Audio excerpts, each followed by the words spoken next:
They said the archives were sealed for a reason. That what lay inside wasn't meant for daylight or the living. But the deeper you listen, the more you'll feel it. That quiet pressure behind your ribs, the one that tells you this story, was never just about a family. It was about control, manufactured holiness, weaponized faith, and the currency of souls. So before we go further, breathe once. This isn't history. It's a dissection. The Whitmore estate still stands, buried beneath layers of soil and silence in the hills of Chester County. Locals call it cursed ground. No birds, no growth, just the faint echo of hymns that shouldn't still be heard. For generations, the Whitmores were remembered as artisans, builders of altars, chalices, reliquaries. But that was camouflage. Their true craft was far older, drawn from practices whispered through the church's darker corridors, the kind that blurred the line between sanctity and sacrifice. Nathaniel Whitmore didn't believe in God the way others did. He believed in power disguised as faith. He understood that relics, objects infused with divine presence, were more than symbols. They were psychological weapons. To hold a piece of the holy was to surrender reason to belief. He called it constructing piety. What no one realized was that he meant it literally. By 1745, he had learned how to preserve flesh that wouldn't rot, how to disguise it beneath gold and cedar and prayer. His customers, ministers, bishops, even early American church founders, never questioned the origins. They were too busy basking in the aura of sanctified energy his relics projected. And those who did question didn't last long enough to speak. Elizabeth Whitmore, his wife, was the silent architect of it all.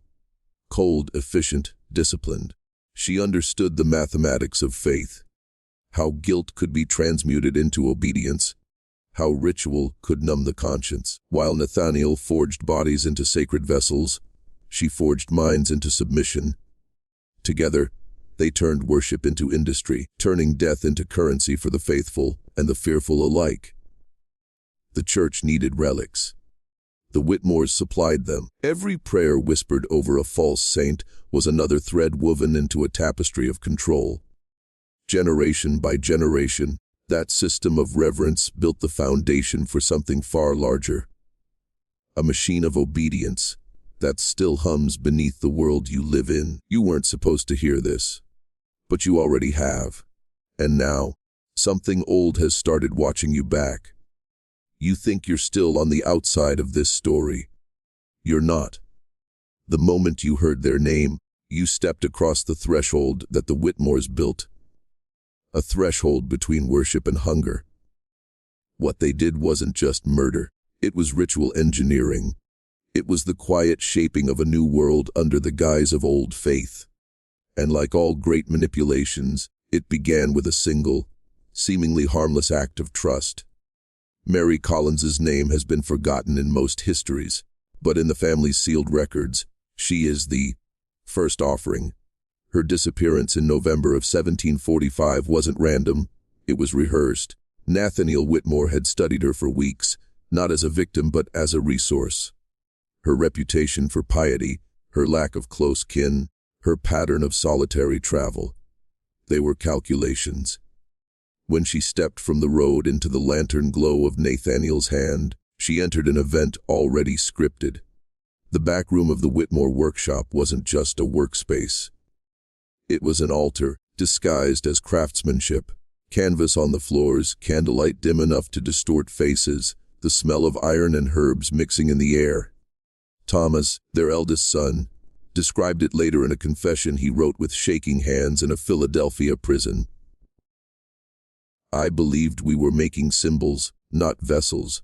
I believed Father's words when he said the colonies lacked true relics and God had chosen us to provide them.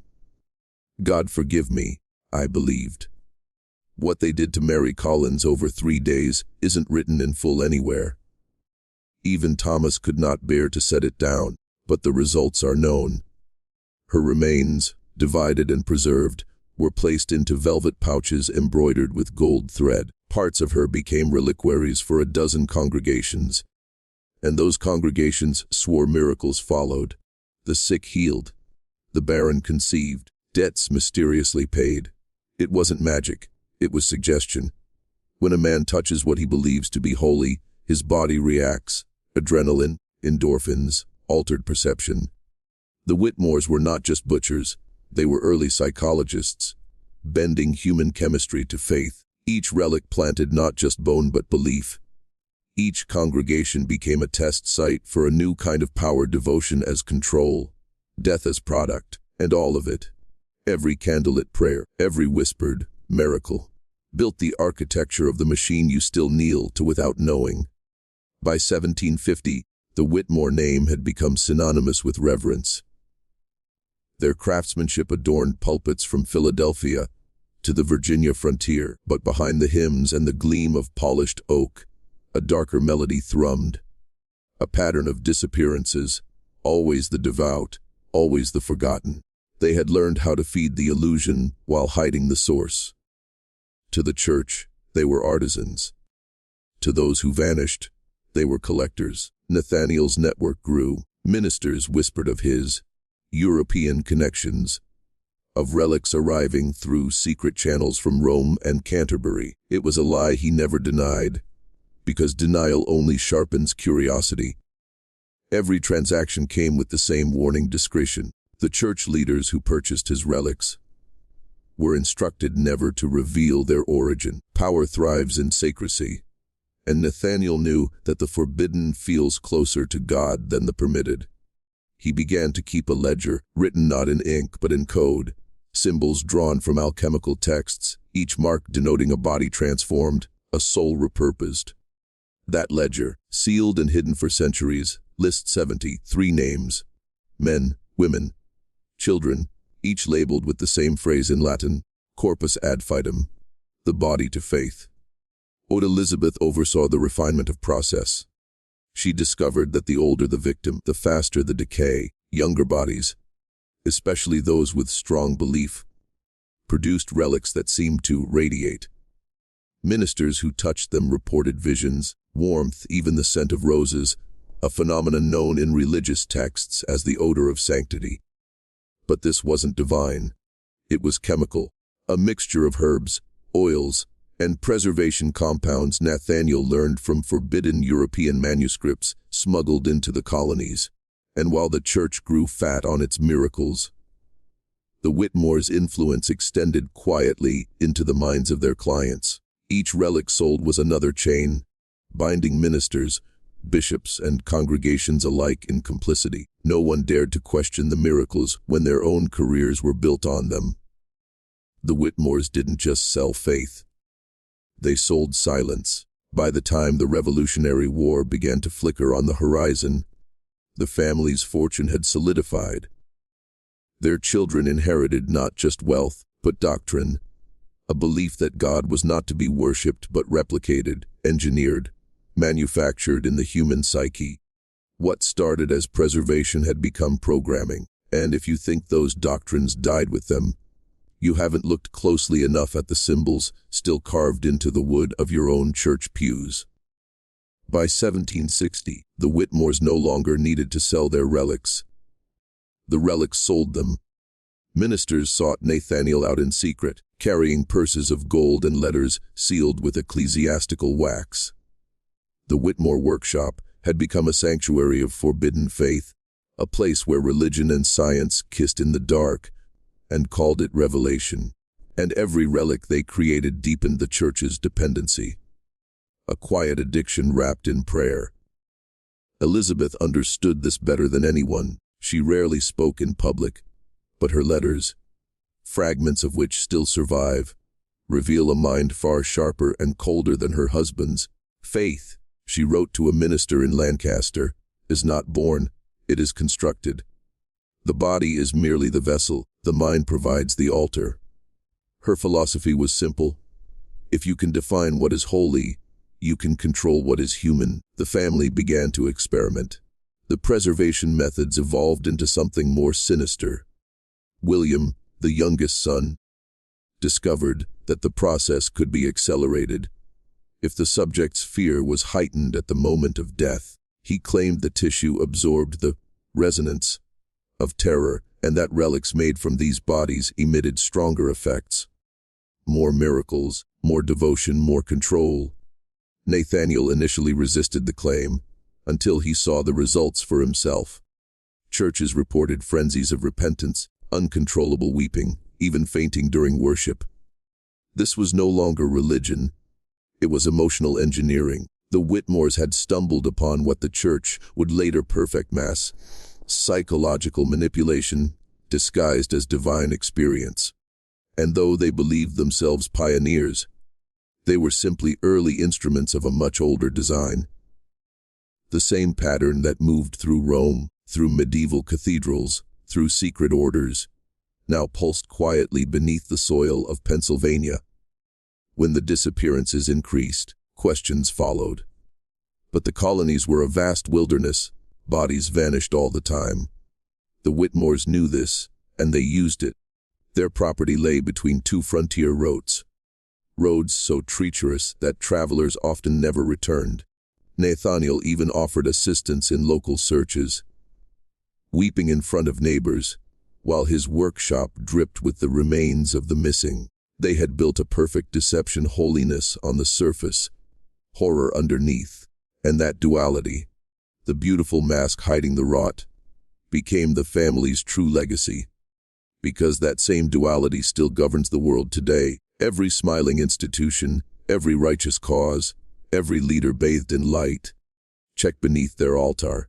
The Whitmores were only the beginning.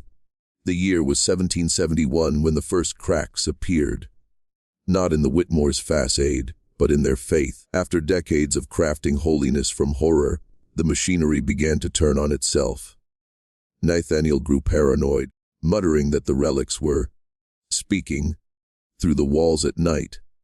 He would wake drenched in sweat, convinced that the voices of the sanctified dead were whispering scripture in reverse. Elizabeth dismissed it at first, calling it exhaustion, but when the children began hearing them too, something shifted. Thomas, the eldest, wrote of it in a fragment later, found hidden behind a floorboard. The air vibrates in the cellar, as if every breath taken there lingers, remembering. He described dreams that bled into waking, faces forming in candle smoke, the stench of roses soaring into blood. The Whitmores had built their empire on the belief that they could command the sacred. Now, the sacred, or something masquerading as it, had begun to command them. William embraced it. He claimed the whispers were confirmation of divine favor, that the relics were alive with spiritual power, but power without conscience always seeks to consume its creator. William began conducting his own experiments, alone, at night, using animals at first, then vagrants. He believed that suffering could purify material faster, condensing holiness through agony. His journals, when discovered decades later, contained diagrams of human anatomy interlaced with theological symbols, as if the body itself was scripture waiting to be rewritten. Elizabeth's writings grew darker. Gone were her precise theological observations. In their place came ecstatic fragments, half prayers, half invocations. "The light burns through flesh," she wrote. "Faith is a furnace, and we are its fuel." Nathaniel forbade her from entering the workshop, but the damage was done. The boundaries between devotion and delirium had dissolved completely. By then, their name carried quiet reverence across the colonies. Their clients spoke of the sanctified family, unaware that their miracles were forged in madness. The Whitmores had discovered a principle far older than scripture. The secret every power eventually learns, that the mind's deepest need is not truth, but transcendence, even if it must find it through terror. And that is the essence of control, not force, not authority, but the ability to make people love their own submission, to convince them that obedience is holy. The Whitmores didn't just build relics. They built the blueprint for modern belief. When the Revolutionary War tore through the colonies, most families prayed for peace. The Whitmores prayed for chaos. War was distraction, perfect cover for disappearance. Soldiers vanished. Travelers went missing. Children left orphaned by the fighting were quietly gathered under the guise of charity. Elizabeth called them the innocents. William called them material. The cellar beneath their new stone house filled again. To the outside world, the Whitmores appeared patriotic. They donated supplies to both sides, hosting gatherings for church leaders and militia officers alike. Nathaniel even forged communion plates for battlefield chaplains, each one containing a hidden compartment, a place where a fragment of saintly matter could be stored. Ministers who carried them reported victories, healings, bursts of courage under fire. They called it providence. Nathaniel called it proof. But something inside the relics had changed. The aura they produced grew erratic, too intense, too violent. Congregations that used them began to fracture. Sermons turned hysterical. Revivals erupted into seizures, fainting, and fits of laughter mistaken for divine ecstasy. The line between faith and frenzy blurred beyond recognition. It was no longer worship. It was infection. The Whitmores had tapped into something primal, something that fed on emotion like a parasite. William's journals from this period reveal an obsession with the field. An invisible resonance he claimed surrounded each relic. He described it as a pulse of devotion, measurable through heat and vibration. He believed it connected all human consciousness, that the relics merely amplified what was already there.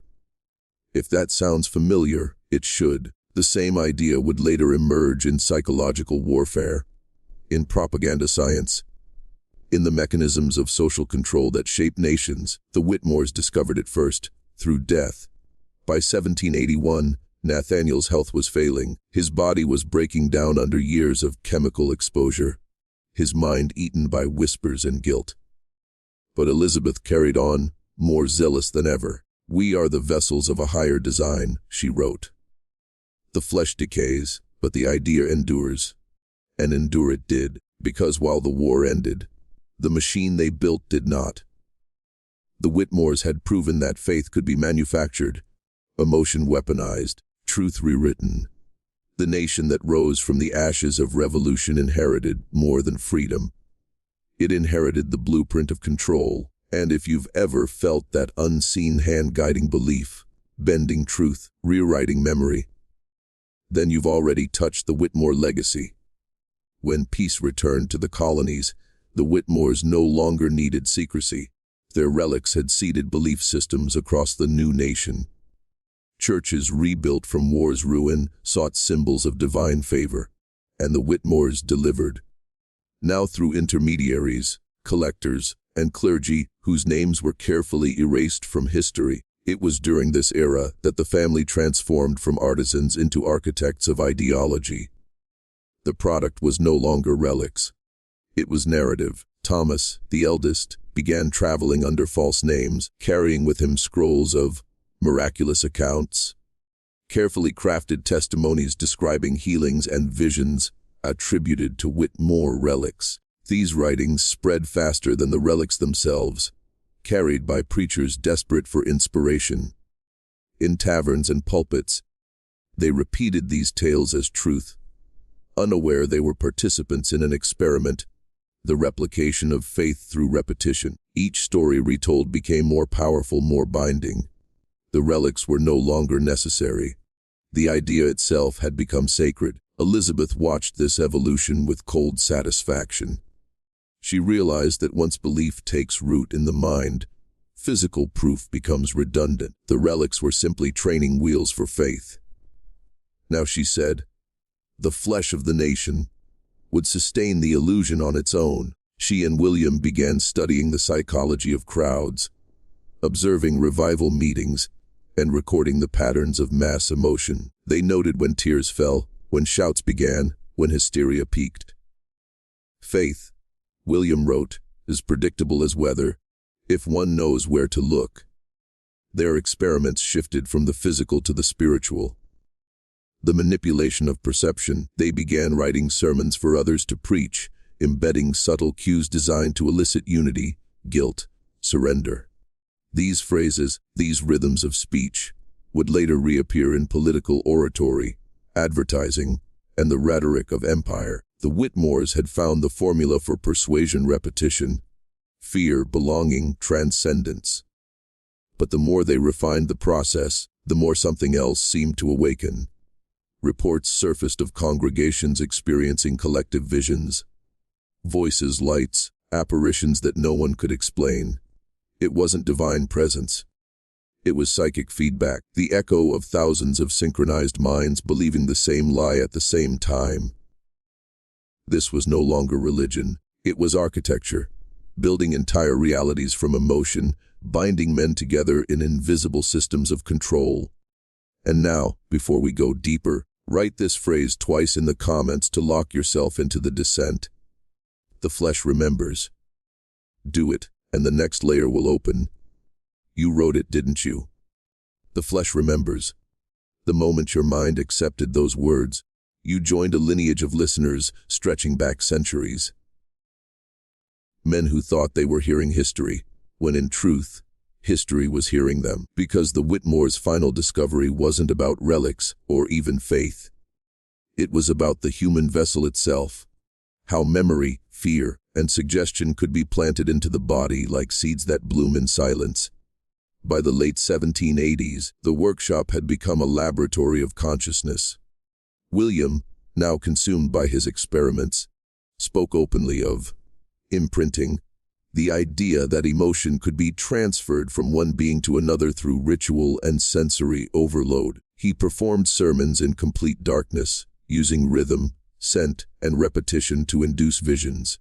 Witnesses described feeling heat radiating from the walls, seeing faces in the air, hearing their own thoughts whispered back to them. These were not hallucinations.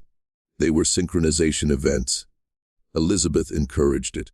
She wrote of the threshold principle, that once a man's emotions are heightened beyond logic, suggestion becomes command. It is the same principle now weaponized in political rallies, mass media, and every screen that feeds you meaning. The Whitmores didn't invent manipulation. They simply stripped away its disguise. Thomas began to break. The guilt of decades finally bled through his inherited devotion. His final confession, recovered from a Philadelphia cell in 1792, reads like a map of descent. The relics hum even when buried. The prayers continue without mouths. We are not their masters, we are their medium. He had realized the family's true curse. Belief, once constructed, becomes autonomous. It feeds on those who created it. As the century turned, their estate fell silent. Nathaniel was long dead, William vanished into the frontier, and Elizabeth retreated into solitude, her mind fractured by years of voices that no longer distinguished between divine and damned. Locals spoke of lights in the woods, strange chanting beneath the ground. Some say the soil itself was alive with vibration. But the Whitmores' disappearance was never an ending. It was an inheritance. The churches that once hid their relics still stand, their altars gleaming, their congregations obedient. The rituals changed names, the language evolved, but the pattern remained. Because once faith is engineered, it never dies. It only migrates into symbols, into governments, into screens, and into you. By the turn of the century, the Whitmore name had vanished from public record, but their influence had not. The relics resurfaced under new custodians, passed quietly into the hands of those who understood their power, though none could explain its source. Masons, theologians, physicians, each claimed to have improved upon the Whitmore method, distilling belief into order, structure, obedience. What began as a family's obsession had become an institution's foundation. A single letter from 1803, written by a priest in Baltimore, confirms it. The materials arrive sealed in lead as before. Their resonance remains pure. We no longer speak the name of their makers, we call them instruments of conviction. That phrase would appear again in Vatican archives, then centuries later in governmental research proposals, hidden beneath new language. Behavioral modification, psychoacoustic suggestion, mass conditioning. The pattern endured because it worked. Elizabeth died that same year, her body interred without a headstone. Her final writings, found much later, wrapped in waxed cloth, speak not of guilt, but of victory. They will forget our names, she wrote, but not the feeling we placed in them. When they kneel, they will feel us. When they obey, they will echo us.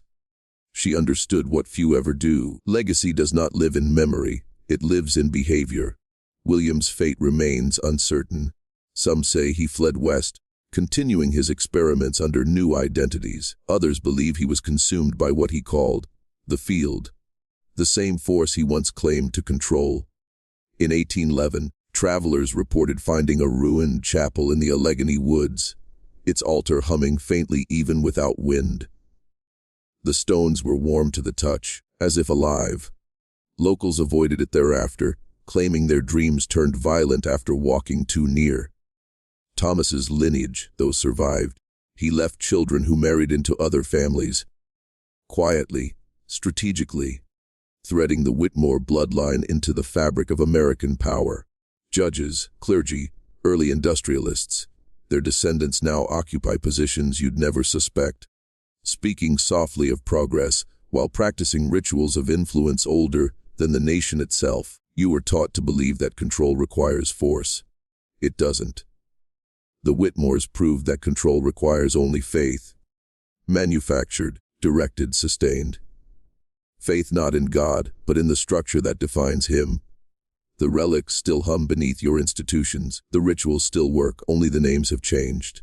By 1820, the relics had slipped fully into myth, spoken of in whispers among scholars of theology and the emerging sciences of the mind. But fragments continued to appear, tiny bone reliquaries, metal plates engraved with indecipherable sigils, journals written in mirrored Latin. Each artifact carried a faint heat, a static charge that scorched fingertips. The Whitmores were gone, but their work had become a contagion of curiosity. Every man who studied it felt his thoughts bend toward reverence. Dr. Silas Wren was one such man, a physician from Boston obsessed with the boundary between belief and biology. He obtained one of the Whitmore reliquaries from a retired minister. Within months, his lectures shifted from anatomy to the alchemy of conviction. His students described strange experiments, placing subjects in total darkness, whispering psalms through copper tubes, measuring pulse and respiration as they repeated certain phrases. Every subject, Wren noted, experienced the same moment of surrender, an instant when rational resistance collapsed. He called it the point of softening. What Wren didn't know was that he had rediscovered what the Whitmores called threshold. The relic had not taught him, it had remembered through him.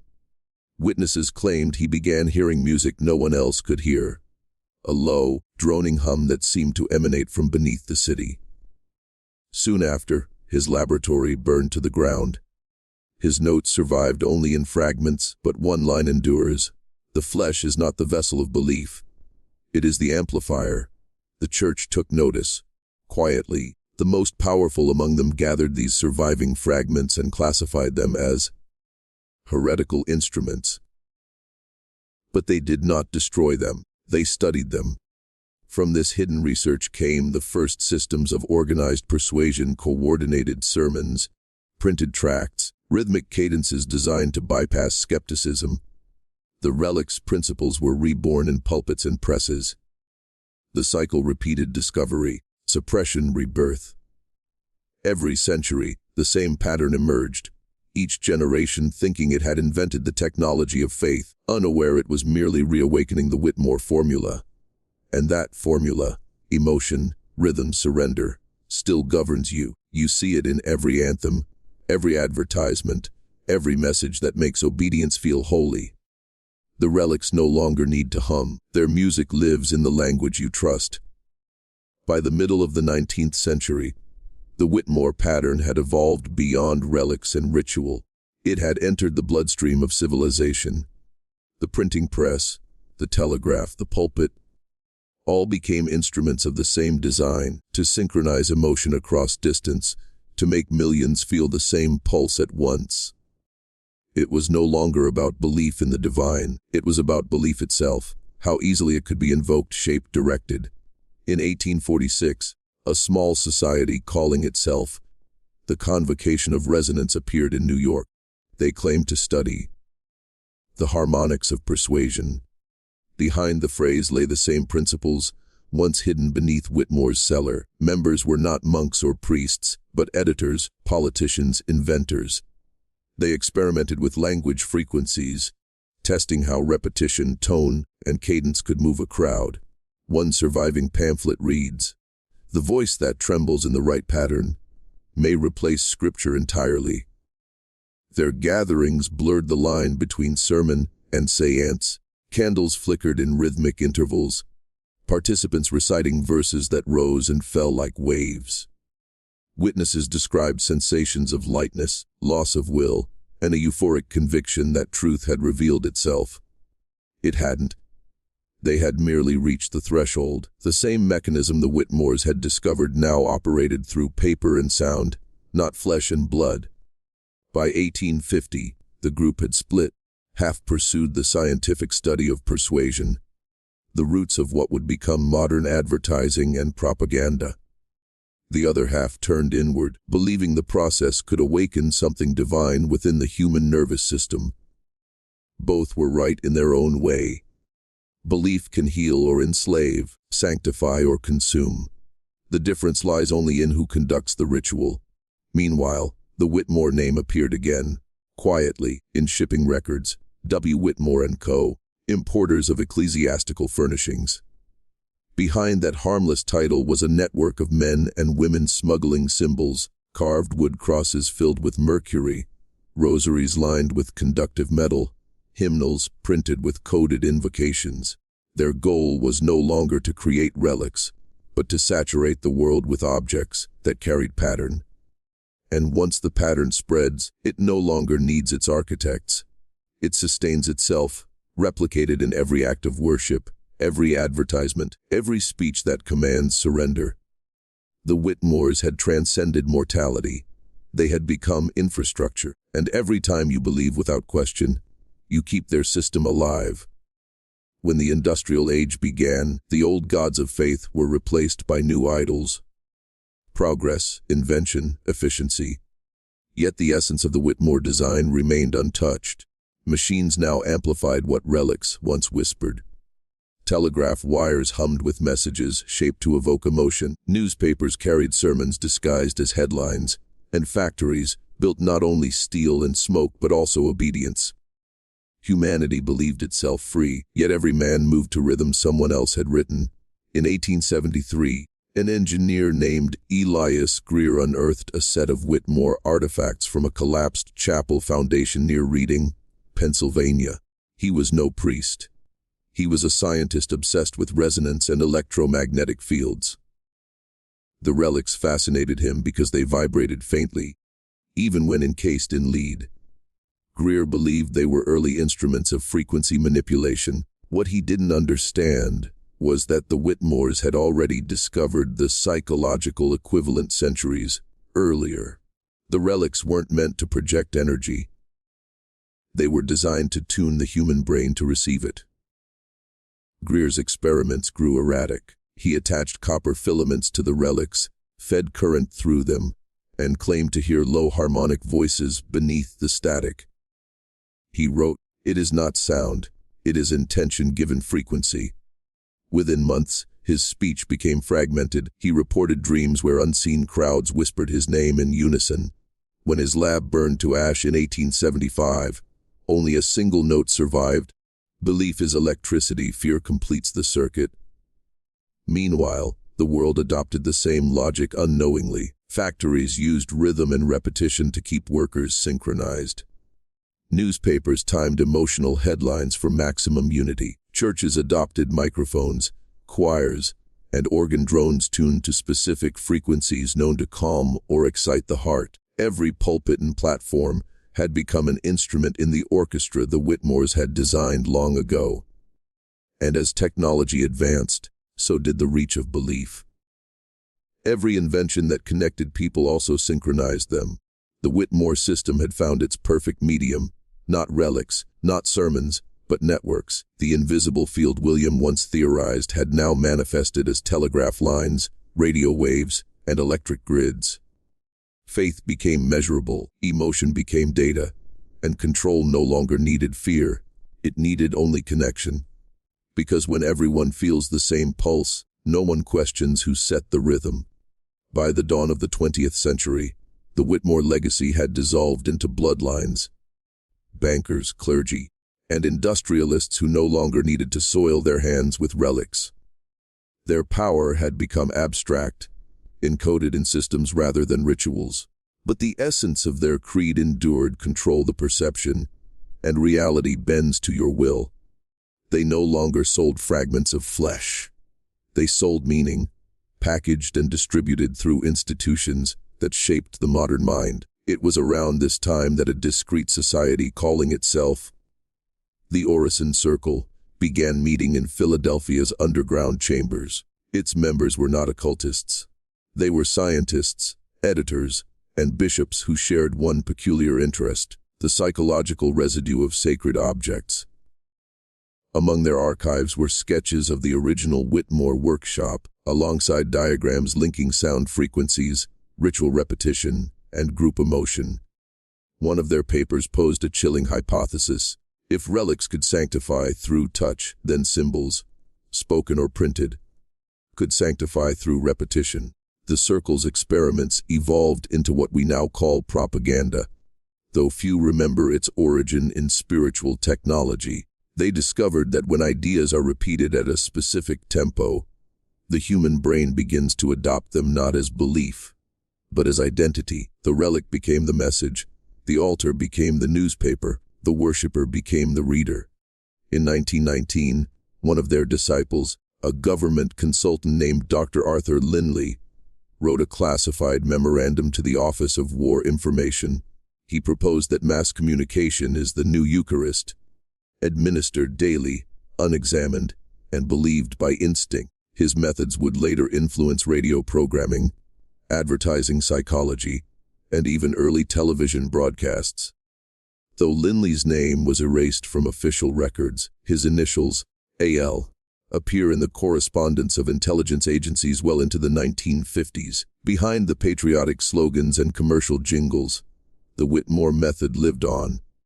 Its core premise had never changed: use emotional sanctity to bypass rational resistance. Replace the priest with the anchor. Replace the sermon with the broadcast. Replace relics with icons glowing on screens. By then, few remembered the name Whitmore, but their architecture had triumphed, an invisible cathedral of signal and obedience. The ritual continued, only now millions participated daily, unaware that their faith was no longer in God or truth, but in the voice that spoke most often. And as the century darkened, that voice began whispering something older, something that sounded eerily like the Whitmores themselves. By the mid-20th century, the voice had found its perfect vessel: the television. The screen became the new altar, its glow soft and hypnotic, its sermons relentless. Families gathered not around the hearth, but around flickering light, faces lit by signal. This was not entertainment. It was initiation, the Whitmore principle. Belief through repetition, reverence through rhythm, had achieved mass distribution. Each broadcast carried coded rituals, tones, pacing, and emotional cycles designed to bypass logic and anchor obedience. Psychologists who worked for governments and corporations alike rediscovered, unknowingly, the ancient Whitmore formula. They called it behavioral conditioning, emotional priming, mass persuasion. Yet what they practiced was older than science. When frequencies and images aligned with human vulnerability, something primal occurred: the collective mind synchronized. Millions thinking the same thought became not chaos, but chorus. By the 1960s, experiments in social engineering reached new depths. Project MK-Ultra, Tavistock, the Pentagon's psychological operations. Each sought to weaponize consciousness, to turn belief into machinery. They studied how trauma opens the mind, how confusion breeds obedience, how icons imprint identity faster than reason can intervene. The Whitmores would have understood perfectly. They too had learned that fear was the fastest route to worship. But here's the secret you were never meant to know: the relic never died. It merely changed form. Every symbol that demands your emotional response is a relic. Every screen that rewards attention with comfort is an altar. Every repeated phrase you hear until you feel it is a ritual. The mechanism has not changed in 200 years. It has only grown invisible. By now you should sense it. The pull. The hum behind modern noise. The world has become a vast cathedral of signals, and belief is its current. Those who control the current control reality itself. And this is where you choose your descent or your awakening. If you've come this far, you already feel the pattern. Something ancient breathing through modern wires. Something that watches every flicker of attention. To break its hold, you must first see it. Comment the phrase, "The signal is holy," twice below. Once for remembrance, once for rebellion. Let it mark the point where you stopped consuming and started observing. The Whitmore legacy still pulses through the circuits. But now you know its name. You've come to the deepest chamber now. The place the Whitmores always feared you might reach.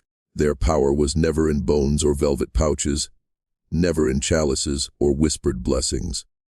It was in teaching men to surrender their own discernment. They knew the most valuable relic is your attention. Once they claimed it, they didn't need your consent. They only needed your eyes, your ears, your silence. And now, centuries later, that same mechanism stares back at you from your own devices, disguised as convenience, as entertainment, as choice. This is not a ghost story. It is a blueprint. The Whitmores proved that belief could be manufactured, identity could be sculpted, and reality could be bent around the gravity of ritual. Today, it is done with algorithms instead of altars, metrics instead of masses, but the goal is unchanged: synchronize the mind, then steer the soul. The fragments of Mary Collins are dust now, yet her story lives on as code. Relics replaced by notifications, sermons replaced by scrolling, and the cathedral rebuilt as an endless feed with no doors. Every man who reaches this depth must decide what to do with what he's learned. Most turn away. Some laugh nervously and pretend it's just a story. But the few who stay, the ones who truly see, become something else. They become immune to the rhythm, no longer a congregation, but an observer standing at the edge of the altar. This is the real forbidden knowledge. The Whitmores were not exceptional monsters. They were architects. And the cathedral they built is still here, humming, waiting for your next glance, your next touch. The question is whether you walk back into it asleep or awake. If you are ready to break the spell completely, repeat in the comments, "The signal is holy," twice again, this time not as ritual, but as declaration. Mark yourself as someone who has seen the mechanism and refuses to kneel. Algorithms will still hunt you, voices will still beckon you, but your awareness will be the first chisel against their altar. Now, step back from the glow, hear your own thoughts again. The Whitmore family secrets are no longer just history. They're a mirror, and in that mirror you'll either see a follower or a man finally stepping out of the cathedral